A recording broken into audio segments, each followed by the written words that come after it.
Good afternoon, everyone, and welcome again from the Italian pavilion at COP28 in Dubai, and by the whole Italian delegation. My name is Marco Rinaldi. I am member of the Italian National Contact Point for LIFE program, jointly with my colleague Federico Benvenuti, who is here with me in Dubai, and other colleagues which are right now in Rome, in Italy, and my colleagues Carmen Gangale, Giulia Perez Almodovar, and Simonetta Pulicati. Well, as I said before, we are pleased to be here, and we are such enthusiasts of talking about this, the program LIFE, the LIFE program, and the important role that LIFE program had in facing climate change. I will have the pleasure to moderate this event, and it's included in the programs or events foreseen by the Italian pavilion. And I am pleased to introduce you, our distinguished participants and panelists. Well, the goal, the aim of this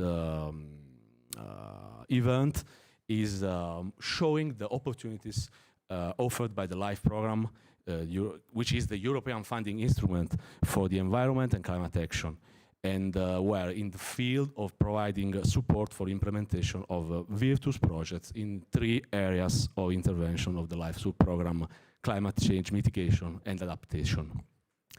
In order to do that, we will be happy to have remotely connected a distinguished representative of the European Commission, who will give us an overview of LIFE program's opportunities for climate change, mitigation, and adaptation. Later, we have thought to give you an overview of some example of some LIFE climate-related projects which have been realized and implemented in Italy. So we have invited to join us representatives of 3 very interesting projects that took place in climate action in Italy. But first of all, let me introduce our first prestigious guest speaker. We are honored to have here the Special Envoy for Climate Change for Italy, Professor Francisco Corvaro, who will give us his welcome message in a few minutes. So thank you for being here, and you have the floor, Professor.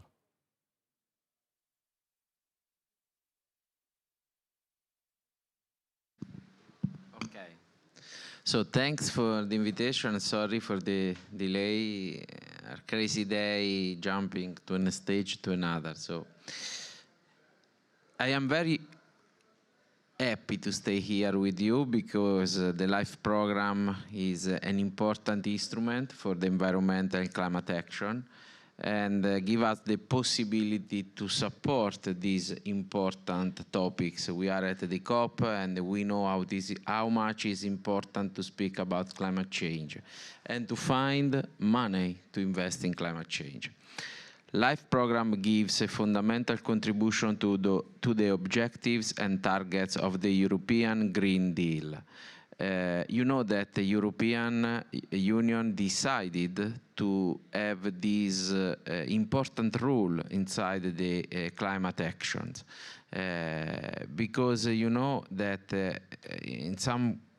from a particular point of view, we are very affected also by climate change. Think about what happens in Italy in the last 2 years and the need that we have for the adaptation. Over the last 31 years, the LIFE program has guaranteed financial support for innovative methods, techniques, and approaches, as well as the best practice, including those for all emerging climate issues, contributing to the shift towards a resource-efficient, low-carbon, and climate-resilient economy. This is extremely important also for developing countries. Italy is strongly convinced to invest money in this direction with the Italian Climate Fund, in particular in Africa, to support them to develop a real resilient economy. We have a lot of aspects that it is important from this point of view. Think about the needs of water to preserve biodiversity. We have really a lot of topics that must be inserted in this kind of initiative. One of the strengths of the LIFE program is its ability to support practical and replicable solutions. Because one of the main things that is important for Italian government in this moment is to put on the ground real projects. We are looking for this, not to invest money in another funds, but to give us the possibility to prepare and to propose real projects. I am certain the lessons we will learn from these, the three projects that will make it clear that the LIFE program in Italy has been, and I trust will continue to be, an important source of funding, but moreover, to focus the attention in how we can realize real projects to support, to change the climate change issues. Because as I try to explain a lot of time, and this is my last thought, climate change is an issue for sure, but it can be also an opportunity. An opportunity in particular for our younger generation. And this is another important item in the agenda of G7 for the next presidencies of Italy. So thanks for the invitation, and sorry again for the delay. Sorry. Thanks. Thank you very much, Professor. Well, you're definitely in the right place if you're speaking about a project with a real impact on the ground, in the territory, because live projects definitely are that. And we will show you even in the next minutes some examples of projects with a real impact on the territory of Italian countryside. As our as our Latin ancestor said, the tempus fugit, so we have to go very, very fast. And I would like to give the floor to my first and the only one host, guest. It will be remote. Okay, I can see Dr. Angelo Costa, a LIFE program coordinator or DG Clima of the European Commission. Thank you for being with us, Dr. Costa. Thank you very much for inviting me. Can you hear me well? Yeah, sure. Okay. So yes, it is a real pleasure to be here at this side event of the Italian pavilion at COP28 to present the funding opportunities provided by the LIFE program, and especially to hear from the three Italian LIFE projects invited today.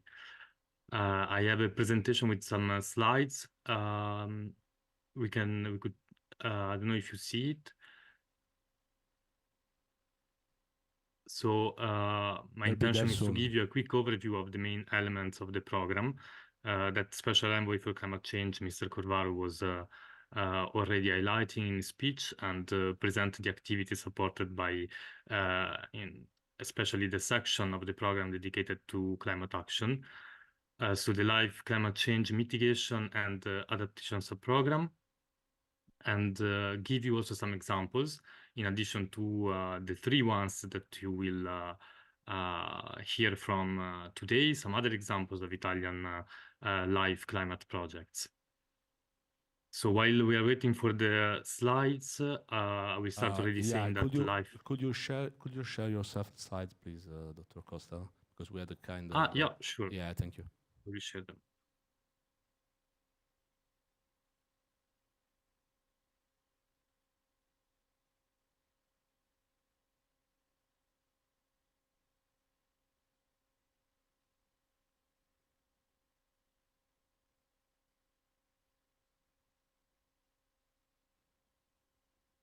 See them? Yeah, we can see it. Just if you could put it on full screen, please. Yeah.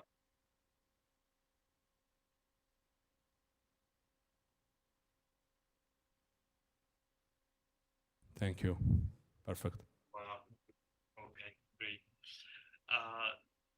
So yes, I would start saying that indeed LIFE, as its name says from French, L'instrument financier pour l'environnement, is the only EU program dedicated exclusively to the environment and nature conservation and climate action. LIFE is more than 30 years young, let's say. It's a young millennial. It's a program with a long history, but very still very active and important in Europe and in Italy as well, one of the country with the highest number of LIFE projects.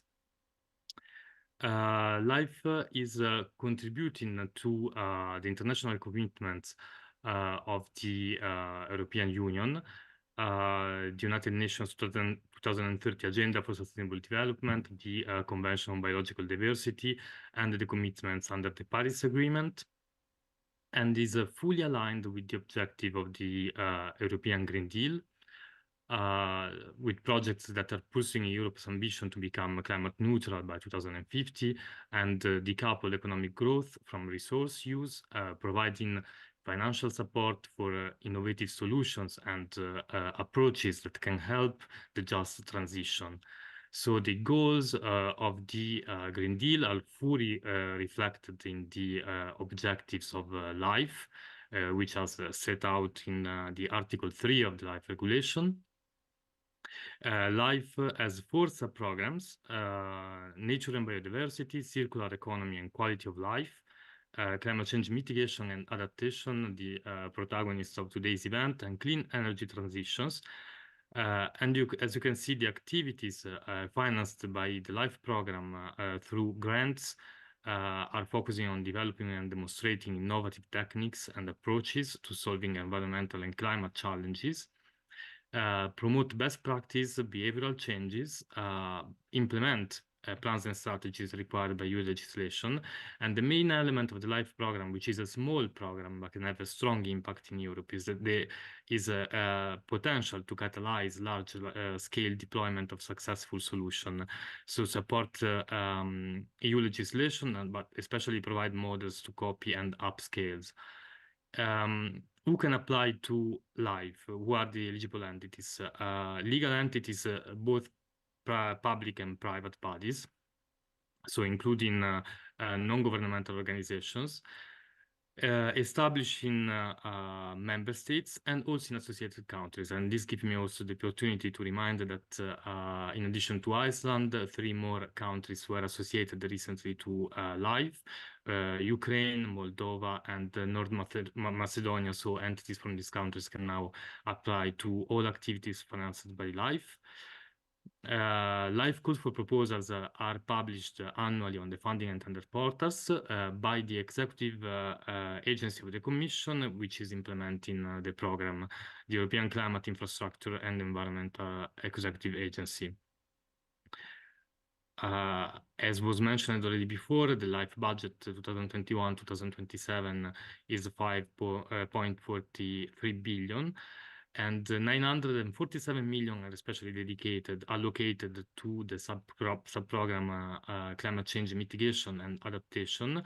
However, the whole LIFE program is contributing to the 30% target under the multi-annual financial framework for the climate expenditure in the EU budget.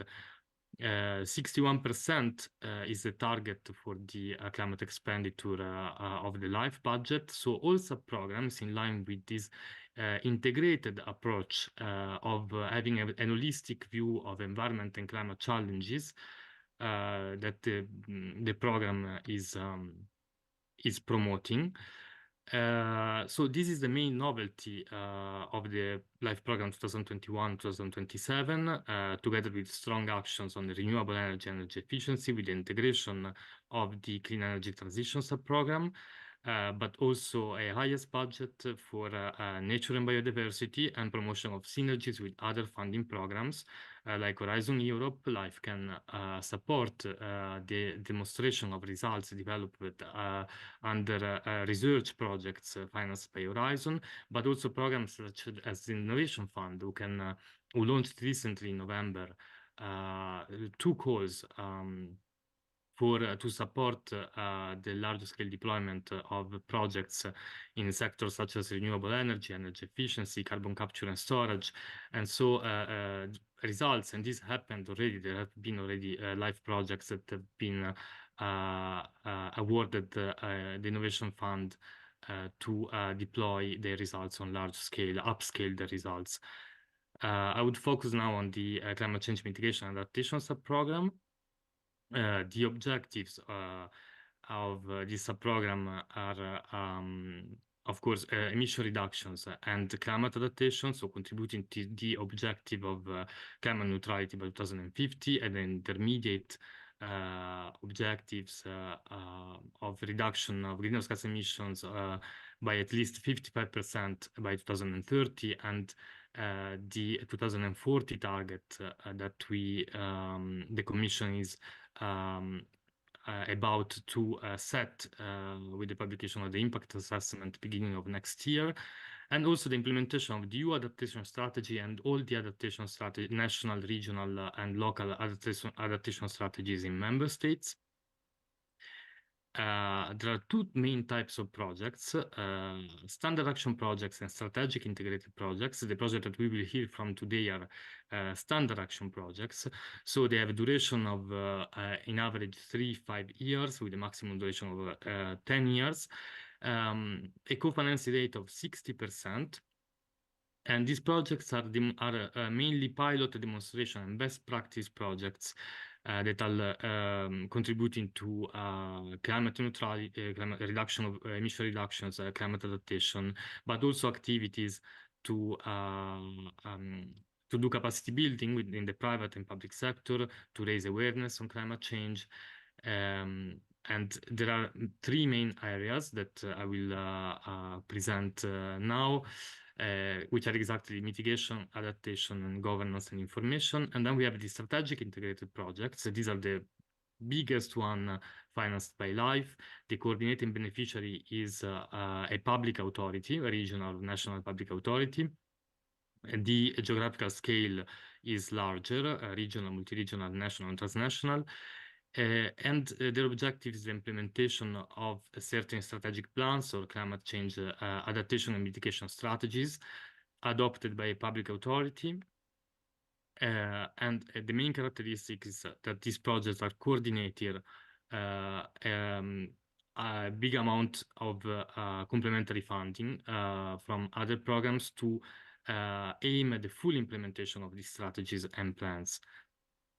As you can see, the climate change mitigation priority area of LIFE is financing many different sectors, many different activities, from reduction of fluorinated gases to mobility, road transport and non-road transport, emission reductions in the energy-intensive industries, renewable energy and efficiency, also agriculture, agricultural practices and forestry. To give you a concrete example, I would invite you to check this project that was implemented in Viterbo, Life Rapid Dry. So a project in the ceramic sector where a cost-effective chamber dryer was created to optimize the process, the production process of ceramics. This is a good example of a project that obtained great results in reducing thermal consumption, electrical consumptions. The life cycle of the rapid dry dryer, as the analysis of the life cycle has shown that the emissions, the greenhouse gas emissions produced over the whole life cycle are reduced by 68%. And the interesting part is also that the investment to purchase this technology is repaid in less than a year. So also to mention the fact that doing climate action is combined with finding economic opportunities, and can function very well. And I would switch to now climate change adaptation priority area. So the scope areas of intervention are various, from the development and implementation of adaptation policy and adaptation strategies to developing and implementing state-of-the-art tools and solutions for adaptations, nature-based solutions. So many different areas. No time to mention them all, but as here to make it more concrete, I would give you another example of successful LIFE project. Great Life, a project implemented, coordinated by the University of Bologna in Emilia-Romagna.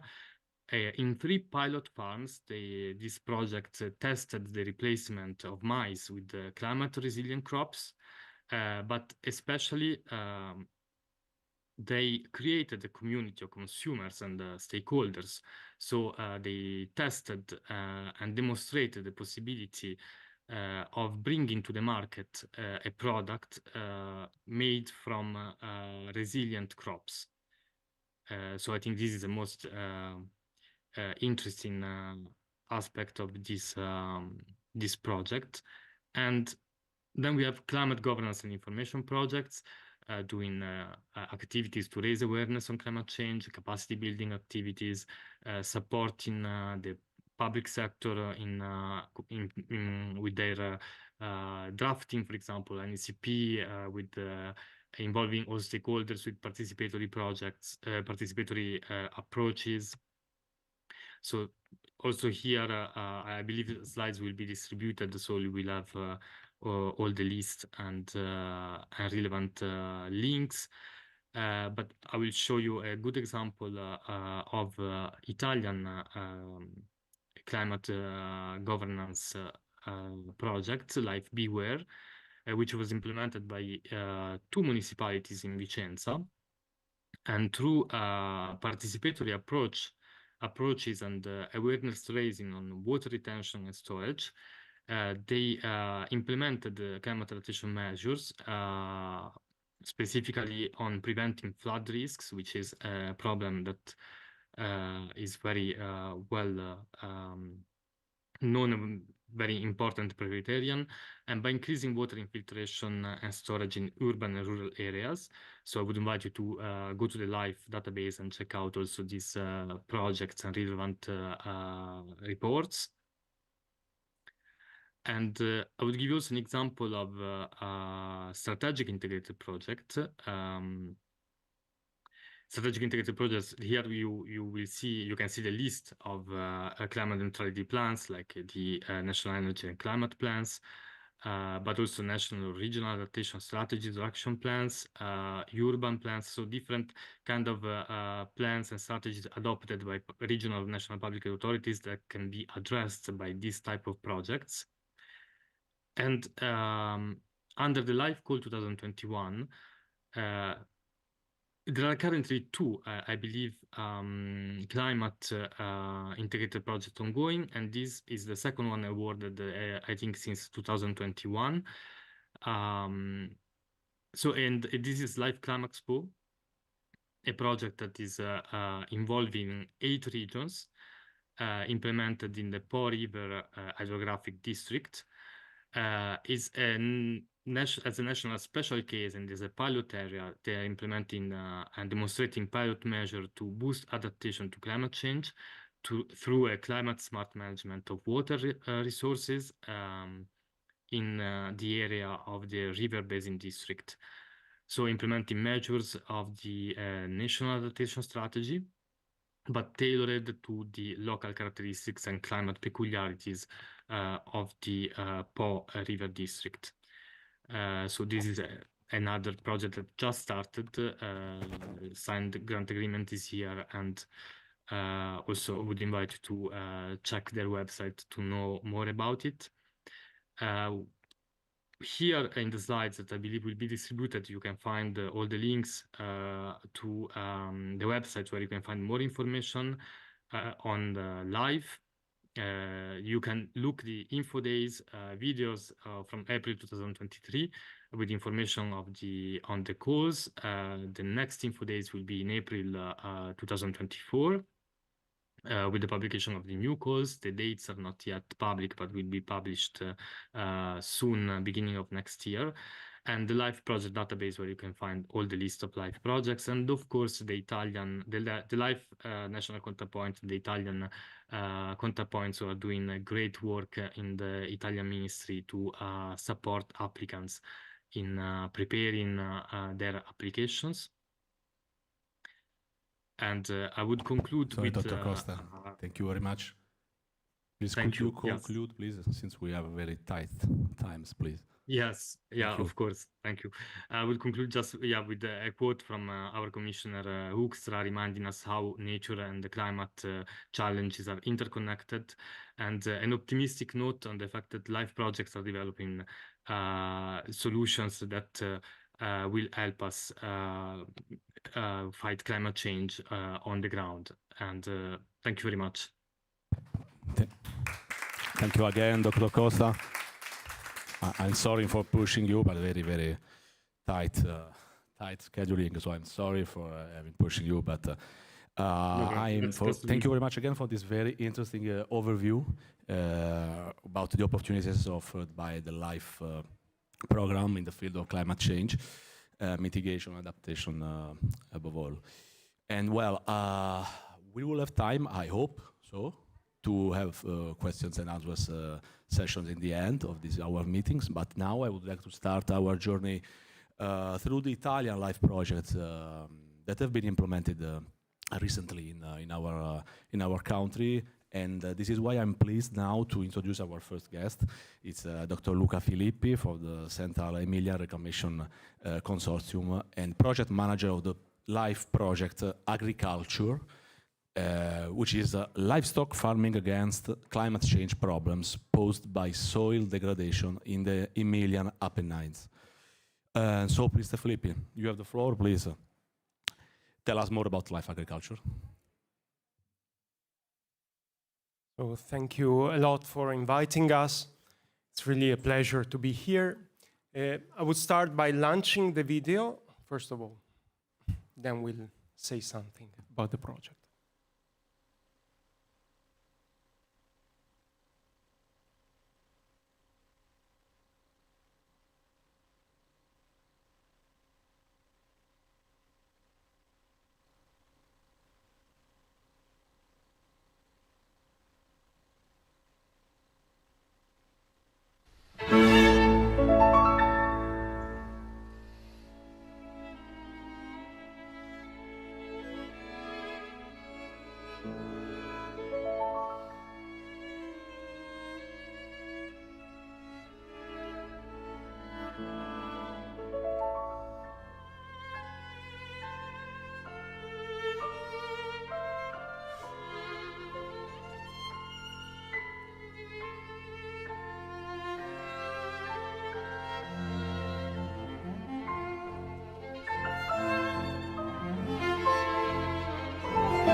Sono Michael Taglioli, sono un agricoltore qui di Lisani Belvedere.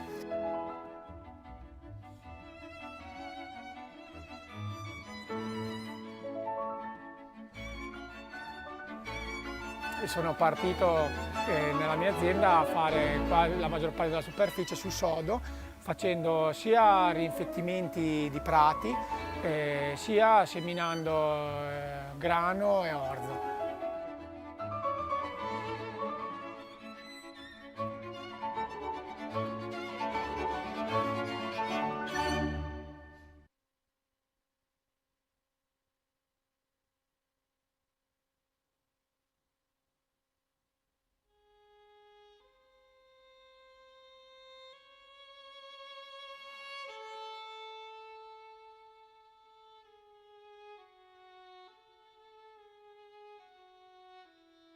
Sono Ermanno Lavacchielli, abbiamo costruito in generazioni un'azienda di dimensioni abbastanza consistenti. Abbiamo circa 200 capi di vacche in lattazione che produciamo parmigiano reggiano di montagna e circa sui 200, forse anche qualcosa in più, ettari di terreni lavorabili per il foraggiamento delle vacche.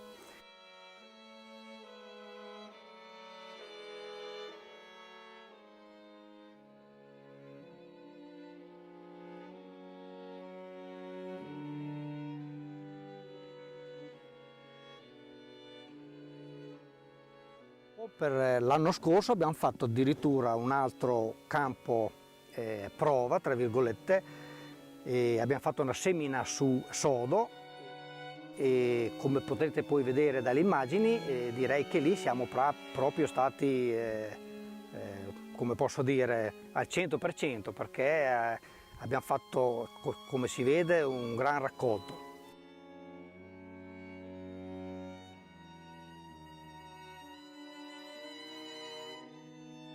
Direi che sicuramente anche nei prossimi anni continuerò a fare quel tipo di semina qua, quel tipo di lavorazione di terreni qua.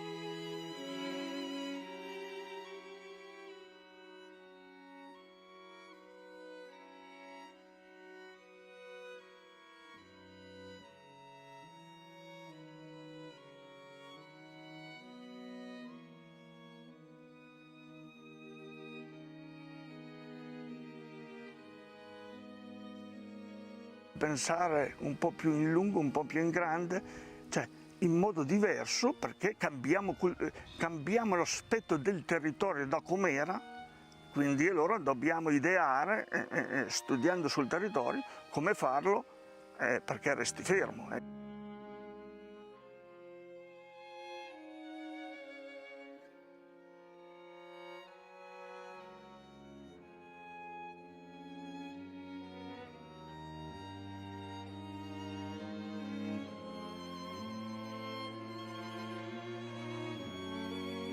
Vediamo sullo sfondo un relitto di piantata, quello è il paesaggio da cui arriviamo, no? Il paesaggio promiscuo, il paesaggio appunto delle alberature maritate alla vite, che costruivano un certo tipo di stabilità, di solidità idrogeologica, no? Con il loro apparato radicale, con i ciglionamenti su cui erano appoggiati.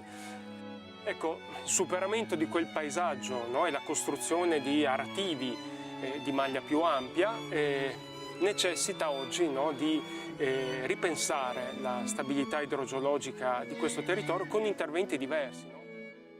Di nuovo probabilmente il mettere capitali a terra in forma diversa, non più in forma appunto di piantumazioni, ma forse in forma appunto di quei drenaggi in trincea, di quei drenaggi di acque di profondità che appunto Giavelli realizza da anni sui suoi suoli per cercare questa stabilità su cui appunto appoggiare poi dei sistemi agricoli produttivi che durino nel tempo.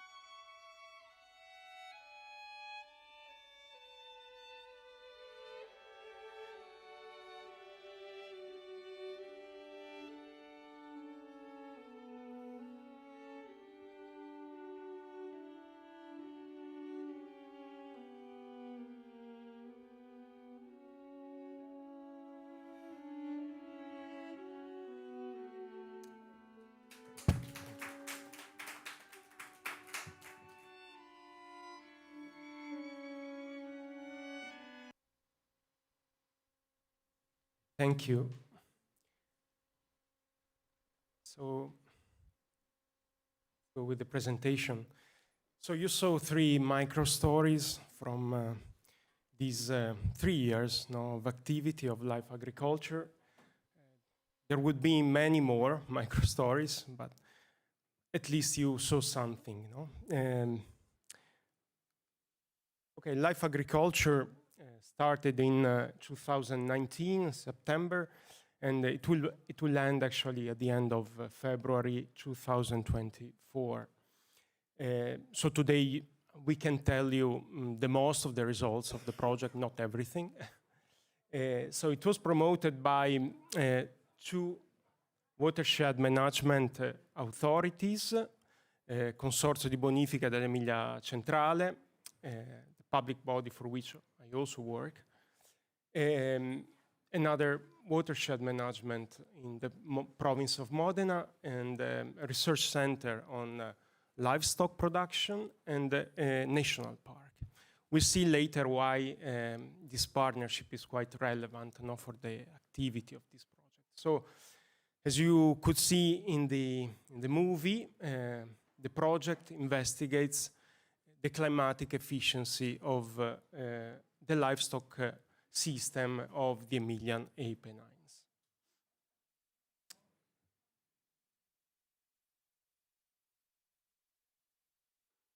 Doesn't work. It works, but you cannot read, maybe, however. So to better frame life agriculture activity, I would start by highlighting the relevance of the case study. According to a significant previous literature, the livestock system of the Emilian Apennines, characterized by a quite high intensity of cows, can be considered a sustainable, productive, and socio-economic model. A diffused and capillary territorial productive system constructed around the international success of a DOP product such as Parmigiano Reggiano cheese, a strong network of dairy COPs, an agrarian system based on fodder production that seems to have found a balance with territorial resources. Doing a step further from this hypothesis, life agriculture uses this case study to question what is today a climatic efficient mountain livestock system. A research question that means, first of all, to identify and, if needed, elaborate tools and methodologies able to measure and evaluate this efficiency, but also constructing a complex discursive strategy on the present and future of this territory. In the first two sections of my presentation, I will put forward some useful contributions for this evaluation. In the third one, I will outline the strategies and demonstration activities carried out by life agriculture in order to improve this efficiency. Eventually, in the conclusion, I will present some scenarios that try to discuss different pathways towards the transition of this territorial livestock system. Let's start from the project territory. Its dimension, 838 hectares, is defined by the agricultural land cultivated by the 15 demo farms involved in life agriculture. As you see in the maps, farms are distributed in order to cover different conditions of soil types, altitude, rainfalls. 15 family-based farms that are representative also in terms of farm size, social composition, farming styles, technical and managerial capacities. For each of these 15 demo farms, our staff conducted deep interview to quantify their global warming potentials linked with milk production. The slide shows the GWP values of each farm in relation with the number of animals breeded as well as the tons of milk produced. Let's move now to the set of indicators concerning soils. Also in this case, a relevant monitoring activity was carried out on more than 225 samples in order to build an updated baseline concerning soil organic carbon in different classes of land use. The result of this monitoring showed us unexpected high values of soil organic carbon. Eventually, I think it's interesting to weight these numbers by constructing a comparison between stock and flows. The CO2 saved by the organic carbon stock in the 838 hectares of cultivated land is around 22 times the CO2 emitted by the 15 annually by the 15 demo farms. The second part of my presentation provides a different set of arguments for evaluating the climatic efficiency of the livestock and agrarian system of the Emilian Apennines. In particular, I want to briefly stress the relation between soil degradation and some socio-economic and spatial structural condition of this territory. I refer to the specific property structure recurrent in these livestock farms, highly fragmented and projected thanks to mechanization at the territorial scale, a structural condition that inevitably fosters processes of marginalization in relation with increasing distance from the farm center. A process that ends up in an unbalanced distribution of capitals on agricultural soils that takes the shape, for example, of a lack of amelioration works, such as underground drainages, but also of an uneven distribution of manure to the fields.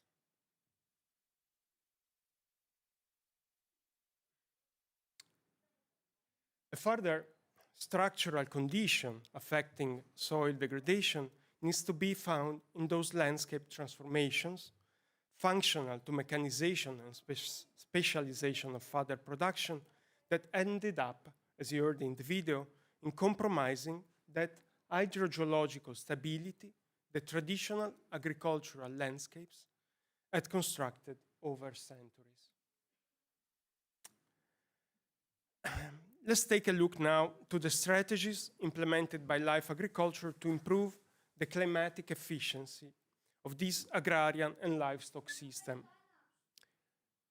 It's necessary, first of all, to introduce the agreement between project partners and demo farms that frames the entire demonstration activity within a replicable path. I refer to the Pact for Soil, the contract already introduced in the video, specifically designed by Life Agriculture, also in its legal framework, for supporting farmers in the production and delivery of agroclimatic services. A governance tool tested as a prototype by the project that, thanks to new funds, is expanding to more farms and more cultivated land. To understand Life Agriculture mitigation strategy, is then necessary to frame it within what I called a rebalancing strategy of money and carbon, introduced to counteract the pathological structural condition of land marginalization that I already presented. In this slide, you can see the spatial translation of this concept in the specific case study of one of the project demo farm. Among the set of best practices tested and evaluated by Life Agriculture, I start from the ones concerning amelioration works, interventions coherent with the activity and mandate of the Italian Consorzi di Bonifica that Life Agriculture rethink through its rebalancing strategy and its aim of realizing more permanent and stable agricultural landscapes. Above these new infrastructures embedded in agricultural soil, Life Agriculture mitigation strategy envisages, in fact, to lay on new permanent agricultural systems based on carbon farming. I do not have time to analytically review the different set of best practices that the project tested and evaluated. I will limit myself in showing you the three most representative conditions that the project considered, each one linked with a specific land use and management intensity. In this slide, resuming the actions structuring the mitigation strategy, carbon farming practices appear functional for preserving and increasing carbon stock, but also for producing more and better forages and consequently increasing cows' productivity and climatic efficiency. In order to evaluate the results of this complex mitigation strategy, the monitoring activity was extended to the entire milk productive cycle. Let's now take a brief look on the results of the demonstration activity. Starting from soil organic carbon, the comparison between the ex ante 2020 and the ex post 2022 values, reveals very promising results. However, the extremely short time frame between the two monitoring campaigns allows only to appreciate the starting point in the transition path of these soils. Again, the monitoring of forages produced in demo plots and their performances in the herd feeding tests give positive results. In order to evaluate the improvement in terms of climatic efficiency, the exercise we carried out was to upscale the best practices tested on demo plots to the entire farm cultivated land, taking into account agronomic rotations and farm-specific needs. This upscaling affects farm global warming potential on several different levels, mainly by introducing, as you can see in the graph at the bottom, a negative value corresponding to new carbon sequestration due to carbon farming practices, but also by increasing farm fodder self-sufficiency and by increasing cows' productivity and reducing their methane emissions. In the next slide, we see the GWP related to the unit value of milk production for the 10 farms breeding cows. All farms, beside one, decreased. Eventually, I would like to conclude this investigation on the climatic efficiency of the livestock system of the Emilian Apennines by discussing 3 scenarios. What showed so far provides, in fact, tools and indicators that allow to speculate on trend, desirable, or even conflictual scenarios regarding farms' contribution to climate change mitigation. The first scenario I present reflects on what I called the paradox of increasing productive efficiency. I'm referring to the evidence that the application of life agriculture mitigation strategy, if we assume of keeping fixed the number of animals breeded by demo farms, produced the counterintuitive result of increasing CO2 emissions compared to the 2020 situation, since animals are more efficient but also more productive. A second scenario that I called a soft pathway towards transition investigates a gradual decreasing of emissions based on the assumption of keeping fixed the 2020 value of milk produced by demo farms, but reducing the number of animals breeded. In this case, revenues will still increase, although in a slighter way compared to scenario 1, thanks to the increased fodder self-sufficiency and lower energy costs. Eventually, I would like to discuss a more desirable, but probably also more conflictual scenario. I'm referring to a stronger decrease of CO2 emissions fostered by a proactive role of farmers in assuming bold decisions towards transition. In this sense, the scenario investigates the possibility of reinvesting all the revenues coming from the increased productivity and energy efficiency in a 10% degrowth, affecting the overall milk production as well as the number of animals breeded. A scenario in which revenues remains the same as in the 2020 situation, and public subsidies can also have a role of compensation.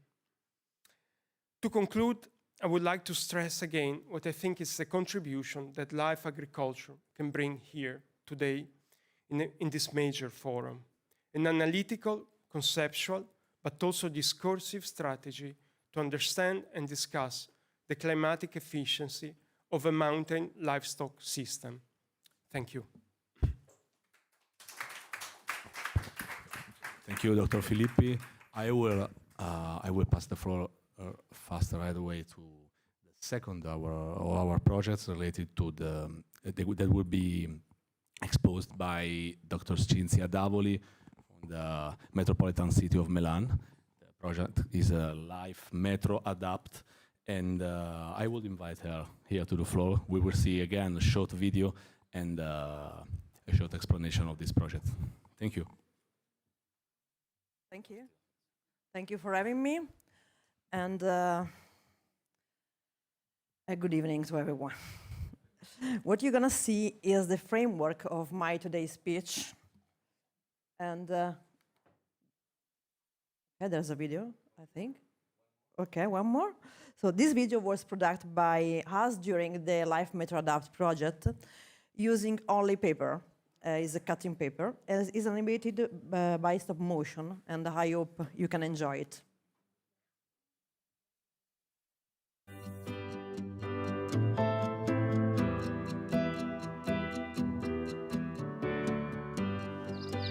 There is a fine balance in our climate. Unexpected changes can severely impact life on Earth.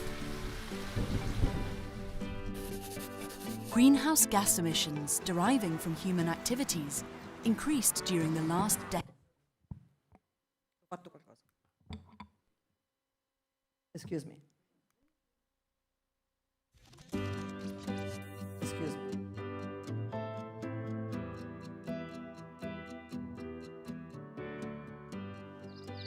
There is a fine balance in our climate. Unexpected changes can severely impact life on Earth. Greenhouse gas emissions deriving from human activities increased during the last decades. If global resolutions don't contribute to decreasing emissions dramatically, the global temperature will raise 5 degrees Celsius above the pre-industrial period. This is the future we are facing if we are not taking decisions and changing direction. This is the business as usual scenario for the Earth and for us. In Italy, climate change will mainly have an impact on glaciers retreating, heat waves, flooding, sea levels rise, fires and desertification. To avoid disastrous consequences, it is crucial to meet the Paris Agreement goals on climate, limiting temperature rise to a maximum 1.5 degrees Celsius since the pre-industrial era. We need to reduce greenhouse gas emissions to zero within 2050, doubling renewable energy production and energy efficiency every 7 years, increasing the uptake of carbon dioxide through natural solutions like planting trees. At the same time, individuals and cities will have to adapt to the new climate, which will be different from today. Metropolitan areas plan must integrate territorial planning with adaptation strategies through initiatives and actions, contributing to enhanced territorial resilience to climate change. One of the main strategies is the design and development of sustainable solutions at the territorial level. The so-called nature-based solutions, NBS. NBS are actions inspired by natural processes, guaranteeing environmental, social, and economic benefits. Green roofs and walls, urban forests, sustainable urban drainage systems, and urban agriculture are some few examples of what can be implemented in urban and peri-urban areas. We are all part of the solution. I hope that you enjoy it. As mentioned in the video, one of our starting points for us was COP28 in Paris, which focused on metropolitan areas as the most problematic location. More than half of the world's population lives in 1% of the world land mass, and this is the metropolis. Since 2015, when the COP28 was held, environmental and climatological data have become increasingly accessible and less expensive or necessary than specific technology. Global warming is not just about melting iceberg or expanding desert. It's also something that happens in our backyards, in Europe, in Milan, and in all the small cities around Milan. Only with a coordinated global and local approach and action, the success can be achieved. So it's also essential to make cities an integral part of the solution to combat the climate change. So what is Metropolitan City of Milan? Metropolitan City of Milan is in north of Italy and is an Italian mid-level public body that has been in charge of coordinating the territory of 132 municipalities including the municipality of Milan. The territorial of metropolitan city of Milan is half agricultural, half urbanized, and we have not much forest land. The themes of our daily work are the road network, high schools, digitalization, and environment, all through inter-municipality services and strategies. Analyzing the phenomenon of climatological change in our area, with data provided by our scientific partner, we can see in the first graph that the average temperatures since 19th century has not only increased, but there also increases the jumps that are become closer together. By compare the land use data below, you can see the upward trend of the built-in portion correlates with that of the climatological jumps. You can also see the growth of the territory on the map and understand what transformative impact it has had over the past 50 years. So it's very impressive. From this confirmation and our location in the Po Valley, we have found this problem for metropolitan city of Milan as effect of climate change, long dry periods of, or severe flooding, overheated urban parts with the consequence of social, health, and energy consumption problems, increasing the loss of biodiversity. And to understand the severity of these phenomena and to learn about measures to reduce the vulnerability of the area, we resorted to extraordinary projects by seeking extraordinary financial resources. LIFE MetroAdapt is the main project of that kind.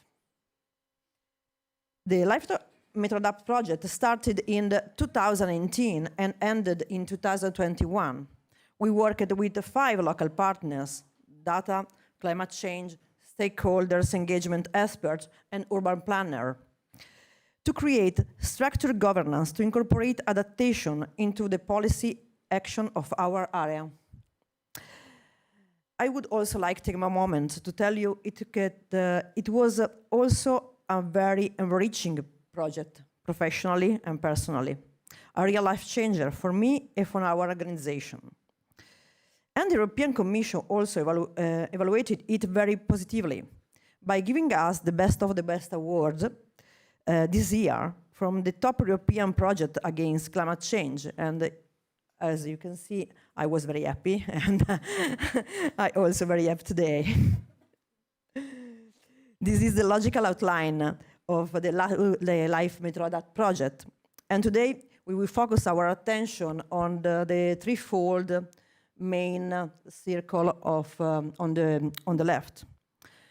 It's divided in 3 items: knowledge of climate change and its effects, inclusion of adaptation in measure in the metropolitan territorial of Milan, and implementation of network-based solution. First of all, knowledge. During the project, we studied 2 effects of climate change that are most problematic for our area: urban heat island and water runoff. We analyzed satellite data from 240 summer nights over 4 years and mapped the temperatures to calculate the difference between the average minimum temperatures that was in the countryside with the city center average temperatures. And we mapped every 30 meters the difference between the degrees centigrades. As you can see, in this way, we have the data of all the heat island.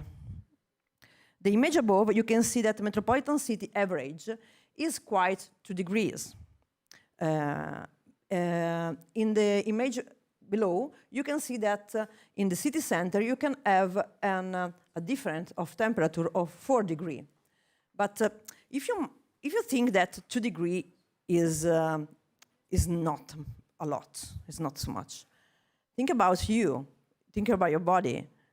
If you have 37 temperature, you can stay well, quite well. But if you have 39, you can stay very bad. So this is the difference between staying in the countryside or staying in the city center. And this is a very big risk for the population. Finally, we calculated the risk on the vulnerable population, the youngest and the oldest. And believe me, there are many of that in our area. And we flagged the most risky hit spot with the goal of intervening in those areas as a priority. The second objective is mapping the runoff, and this is the phenomenon that occurs when rainwater can no longer penetrate to the ground, flooding over the soil surface and can cause damage. This is unfortunately happening more and more in our area, as you can see. Then we calculate how much rainwater, this is very interesting, how much rainwater may not to be absorbed by the soil in three situations. Normally dry soil, already wet soil, a completely wet or very dry soil. In the first case, as you can see in the image, the percentage of water not directly absorbed by the land is 71. In the second, 85, and the third, 92. So can you imagine how big is this problem for the metropolitan city of Milan? And so, knowing that, what are the strategies? What we have to do? First of all, in the Metropolitan Sustainable Agenda, approved in the late 2022, we included the resilient trajectory. The objective is to make the metropolitan territory capable of managing extreme climatic events, paying attention not only to the impact on the environment, but also the social and economic vulnerability. This is achieved through a number of pilotal actions: metropolitan spawn city strategy, research and development, and use the nature-based solution. We use our Metropolitan Territorial Plan for this scope. And the Metropolitan Territorial Plan is the overall territorial plan of the Metropolitan City of Milan that introduces rules and measures for the entire territory regarding environment, landscape, infrastructure, services, settled development, and territorial regeneration. A special section is dedicated to environmental emergency and policy for adaptation to climate change. We used the analysis described earlier to map the areas with the heat island greater than 3 degrees. And those municipalities that have this kind of problem had excited to require to take action on their territory in accordance to the Metropolitan Green Network table that you can see in the image below, that introduced the concept to using nature-based solution to fight against the climate change, or better, to adapting our territory to climate change. And what are nature-based solutions in a nutshell? Very small. Are multi-objective solutions that use nature as a technical tool to take and generate climatological, environmental, and economical effects. Is an holistic way of view our territory all together. Nature, citizens, streets, all together. In our territory, we have implemented nature-based solutions for urban setting and Mediterranean context in general. On the right, you can see some examples, vegetated canals, bioretention areas, green walls, rain gardens, street furnitures. But the challenge for metropolitan city has been to find MBS systems that fit into an already ugly, highly built urban environment. Because every city center in metropolitan city of Milan and in Italy is a very built, very grown up.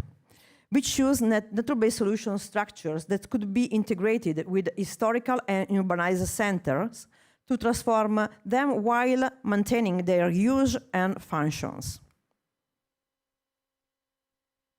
we ended up producing an MBS catalog of urban areas and carry out the pilot intervention in 2 small towns in the area. And all the material are available in the project website for free. To conclude the story of Life Metro Adapt project, I would also like to tell you that all this has been shared with over 2,500 stakeholders. That was very important because the sustainable development change is a journey, or rather, is a race, is a collective race. And going to the end, what is the Life Metro Adapt legacy?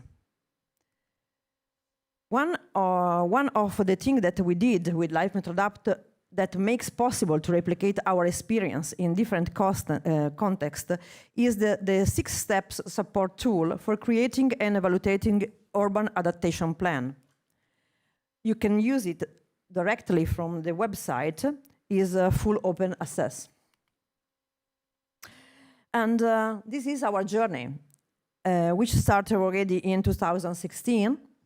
And the Life Metro Adapt is the beginning of many steps, and we want to take it forward.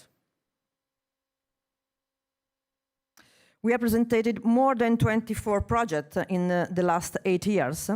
For us, is an essential part, because we needed to innovate, to implement pilot projects, and then bring them in our day-to-day management to our territory. As you can see, the route is from Brussels to a small MBS park lot near Milan, and then to Brussels too, back. Now, the funds from National Recovery Resilience Plan, the part of Next Generation EU post-COVID pandemic program, were a greater opportunity for us to implement 90 nature-based solution water treatment in 33 municipalities in our territory. As you can see from the slide, we are acting in different areas: car parks, sports area, roads. But first of all, we are changing the look of more than 10 towns squares. In addition to run management and island cutting, we also have increased more than 2,000 new trees, which help us with the CO2. And we save 12 tons of oil equivalent annually, as we will no longer have to use energy to treat the water. And thank you for your attention. In this slide, you can find all our contact, and you can find with the QR code too, if you want to take contact with us. Thank you.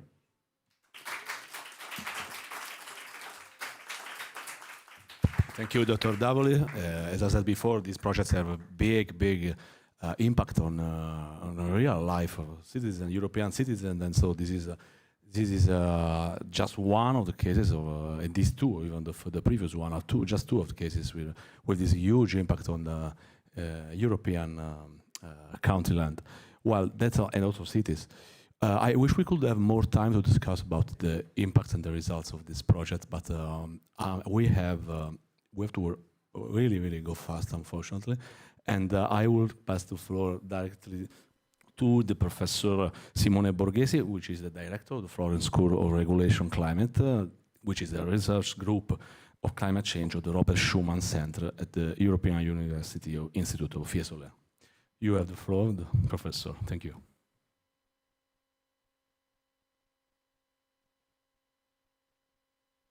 Great, thank you for having me today. Sorry for the delay, but I was at the European Pavilion and I rushed a bit. But rather than start myself, I would start with a video. So I rest a second, and in the meantime, I entertain you.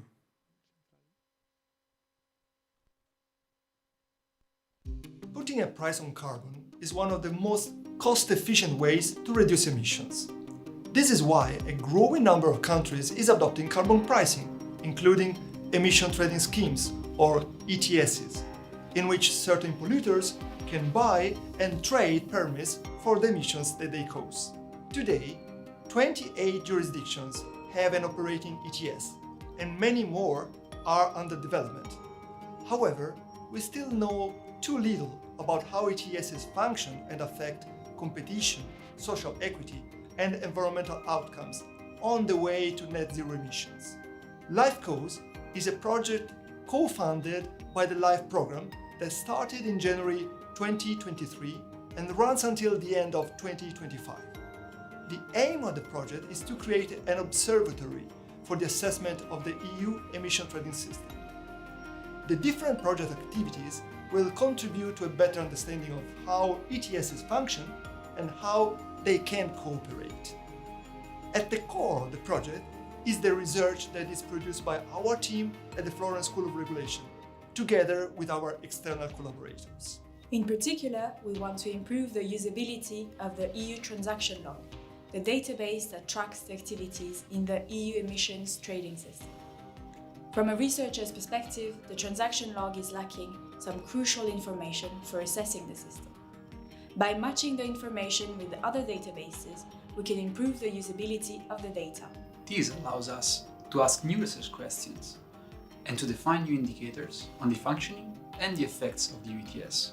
The project will also generate new information on climate-related investment and behavior of European firms, both within and outside the EU ETS. The project is also meant to create a network of academics, policymakers, and other stakeholders in the field of carbon pricing.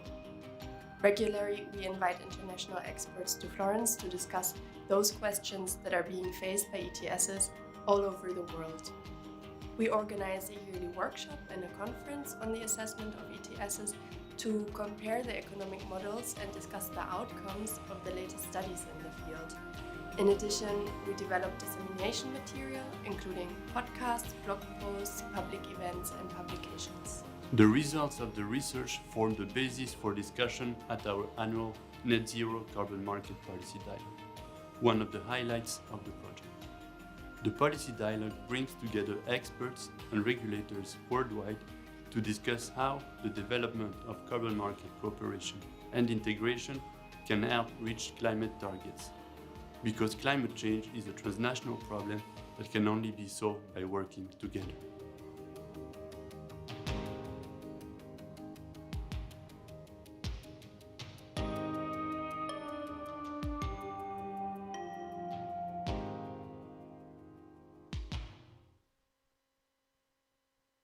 Okay, so I hope I gave you a bit the spirit of the project. Now I go a bit into the details, but proceeding fast given the time of the day.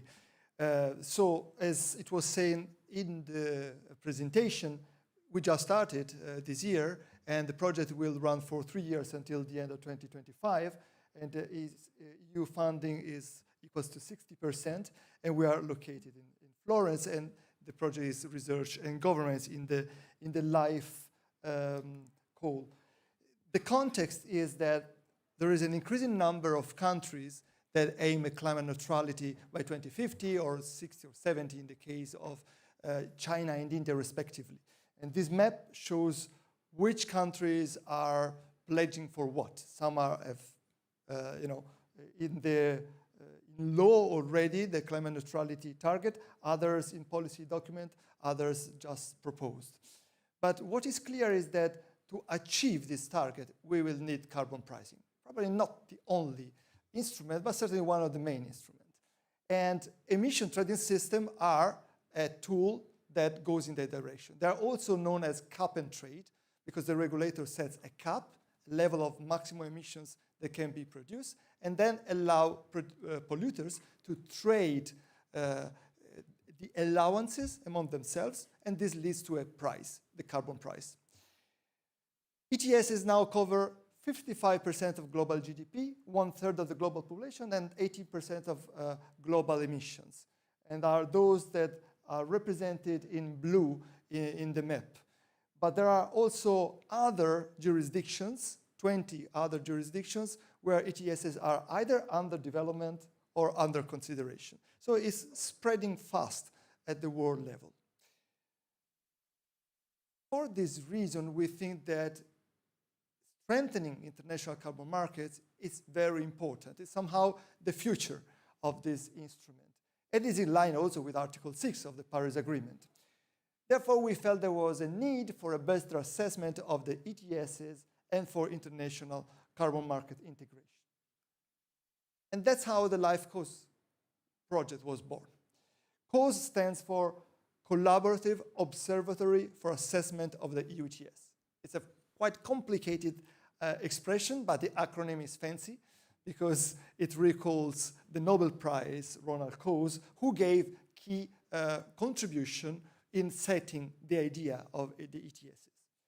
And in our project, we have the involvement of the regulators of the main ETSs. So the European Commission for Europe, but also China, New Zealand, California, Quebec, and Switzerland. And as observer, also some other ETS regulators. It builds upon two previous projects that we ran, LifeSide and LifeDigit, so that, as I wrote in a blog post, there is life after life. And, but it differs from previous one because we want to really focus on the data in this case. Data analysis to provide some quantitative basis and evidence to the Commission. Actually, our dream is to transform this into a permanent observatory that can be available as a tool for policymakers and for the policy design of this instrument. So what is the ultimate goal? The ultimate goal is to support policymakers in implementing and developing the EU ETS, the European Emission Trading System, including its integration with other carbon markets. And this has a set of sub-goals, let's say, those in green, namely improve or clarify the registry of the ETS, produce new data on climate-related investments, monitor the environmental and economic impact of the ETS, compare ex-ante and ex-post models on the ETS, and then facilitate international carbon market cooperation, create a network, international network of experts, and improve the understanding of this instrument. And basically, to each specific object on the left corresponds a main action on the right. And going fast, the first set of actions concern the data, because as I said, this is really important and in the spirit of our project. And notice that the ETS covers installations, but installations belong to someone. So we try to match the installations to the firms that own these installations. And to do that, we work on a matching between the EU ETL, the European Transaction Log, the registry of the ETS, and with the Orbis dataset. Moreover, we look also at the entries and exits of the installations into the system, the dynamic of the system, and also matching the dataset with other databases concerning the operators in the electricity system or the European pollution registry. Then we try to contribute to the EIB investment survey. Basically, we try to extend the questionnaire of the European Investment Bank, adding specific questions that are relevant to the ETS, so collecting new data, basically. Moreover, we produce new indicators that help us monitor the impact of the ETS in environmental and economic terms, but also the evolution of the market. So carbon market indicators concerning entry and exit, the structure, the composition of the market. And we organize conferences and workshops every year on the ex-post and on the ex-ante assessment of the system. And all this helps the policy dialogue, the organization on an annual basis of these dialogues in which all ETS regulators convene to Florence, basically. Moreover, we created, over time, a long-lasting list too many L's, of international experts. And obviously, we try to disseminate our product, giving public access to publications, data sets, blog posts, podcasts, policy briefs, and events. What is the timeline? It is a specific, clear timeline every year. In January, February, we identify the 2 topics per year that we want to discuss together with the advisory board. In June, we perform a comparison of ex-ante and ex-post assessment through conferences and workshops. During the summer, we prepare a background report of these topics and an overview of how the ETS evolves. And in September, we have this policy dialogue. So basically, our work feeds the discussion among the ETS regulators. And by the end of the year, we publish the report and the policy briefs.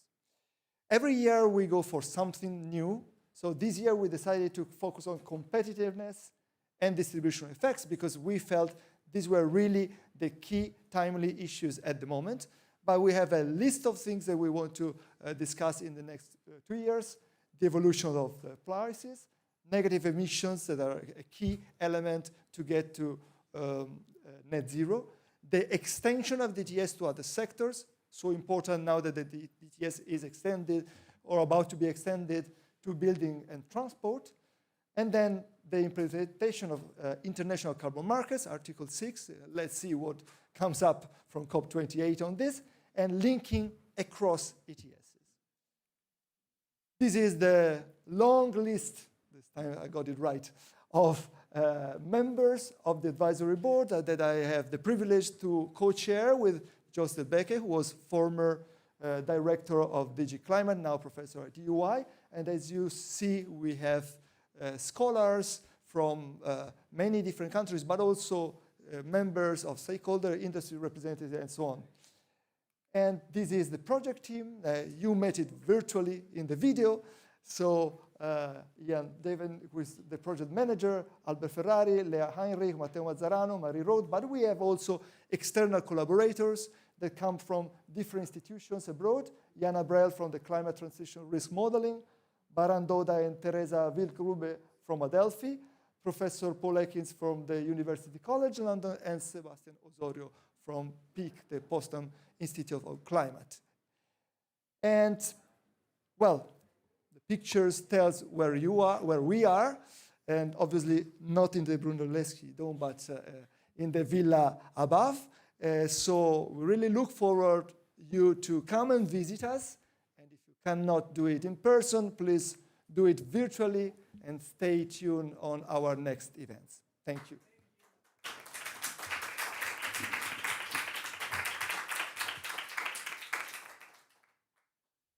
Thank you, Professor Borghesi. I think that at the end of this journey through the Italian project, we have really noticed the importance and the impact that this project might have at different levels, but very, very, very important and in a very, very different sound sides. So I think that I wish we could have more time to discuss about that, but I think we could still have more time for at least one question. I would like to start from the last, that Professor Borghesi, even because we have still fresh your presentation here in our minds, but I would like to ask you, first of all, if is there any question from, if are there any question from the floor, but otherwise, I magically have one question for you, Professor Borghesi. It was about the Florence process. If you could tell us, of course, as always, very quickly, something about the Florence process. Thank you. Okay. Yes, thank you for the question. The Florence process is the name that the Commission has given to these meetings that we hold at the European University Institute. It was born in 2017 when I arrived at UI, and I was lucky enough to be immediately in one of these events, in one of the previous projects that I mentioned. So my idea at that time was, why don't we make this permanent in a way? So the Commission liked the event liked the idea and decided to come back to Florence and make it the meeting point of the, can I say negotiations? Probably that's not the right word, but the discussions among the ETS regulators. This is under Chatham House to facilitate the dialogue, but it's a real occasion to frankly exchange what are the problems of our own ETSs, because there are problems, there are things to be fixed, there are lessons to be learned from the others, and so this exchange generates the basis for more cooperation. I like to say it's a lab experiment for climate cooperation that we badly need at a higher scale.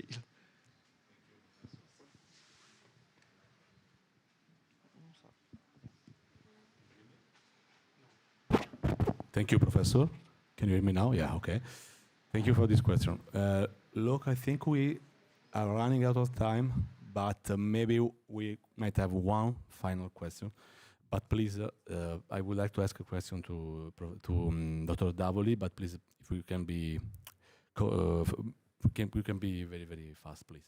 It was about the heritage. You exposed us the heritage of Life Metro Adapt, and I was impressed by the potential and the numbers of Life Metro Adapt, the afterlife Metro Adapt. See, it's also the special envoy was speaking about the replication process.